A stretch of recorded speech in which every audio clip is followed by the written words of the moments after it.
తర్వాత ఈ మధ్య కొత్తగా వచ్చినటువంటిది బిట్స్లో కూడా ఈ లా కోర్స్ అనేది పెట్టడం జరిగింది. వీళ్ళు బీఏ ఎల్ఎల్బిలో ఒక 120 సీట్స్, అదేవిధంగా బీబీఏ ఎల్ఎల్బిలో ఒక 60 సీట్స్ అనేవి రాయడం జరిగింది.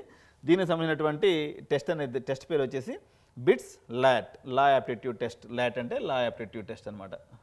అసలు మామూలుగా ఈ క్లాట్ ఎగ్జామ్ మనం తీసుకున్నప్పుడు సిలబస్ ఏముంటుందంటే జనరల్గా English, current affairs, legal reasoning, logical reasoning, quantitative techniques. So ఇట్లా ఒక 120 మార్క్స్కి అనేది జనరల్గా ఉంటుంది. పెన్ అండ్ పేపర్ టెస్ట్ ఉంటుందండి. ఇది మొత్తం 24 క్వశ్చన్స్ ఇంగ్లీష్ నుంచి, కరెంట్ అఫైర్ అండ్ జీకే నుంచి ఒక 30 క్వశ్చన్స్, లీగల్ రీజనింగ్ నుంచి ఒక 30 క్వశ్చన్స్, లాజికల్ రీజనింగ్ నుంచి ఒక 24 క్వశ్చన్స్, క్వాంటిటేటివ్ టెక్నిక్స్ నుంచి ఒక 12 క్వశ్చన్స్, మొత్తం 120 క్వశ్చన్స్ ఉంటాయి. సో ఆఫ్లైన్ టెస్ట్ అనేది ఉంటుంది. ఈ క్లాట్ ఎగ్జామ్కి సంబంధించి మాత్రం మనం డిసెంబర్లోనే అప్లై చేసుకోవాల్సి ఉంటుంది. పేరెంట్స్ అందరూ కూడా గమనించాలి.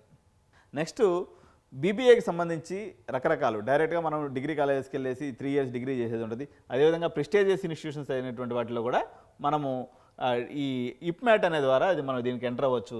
ఇప్మ్యాట్ అనేది ఏంటంటే 3 ఇయర్స్ డిగ్రీ చేసుకొని మనం ఎగ్జిట్ అవ్వచ్చు, లేదా మన క్యాట్తో సంబంధం లేకుండా డైరెక్ట్గా ఐఐటీస్లో కూడా మొత్తం 5 ఇయర్స్ కంప్లీట్ చేయొచ్చు. సో ఐఐఎమ్స్ అనేది globally recognised for their business education, faculty and industry connections అంతా కూడా ఎక్కువ ఉంటాయి.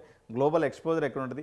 భారతదేశంలో ఉన్నటువంటి టాలెంట్ పూల్ మొత్తం కూడా ఉన్నటువంటి ఆ 10,000 మంది ఎవరైతే ఉన్నారో వాళ్ళు మీకు సహచరులుగా ఉండటం వల్ల మీరు ఒక కొలాబరేటివ్ ఎన్విరాన్మెంట్లో పనిచేయడం ద్వారా మీకు మంచి కనెక్షన్స్ అనేవి ఏర్పడతాయి. తద్వారా మీరు మంచి ఉద్యోగ అభివృద్ధి కూడా పొందేటువంటి అవకాశం ఉంది. కాబట్టి ఈ ఎగ్జామ్ని ఎవరు మిస్ చేసుకోకుండా రాయండి.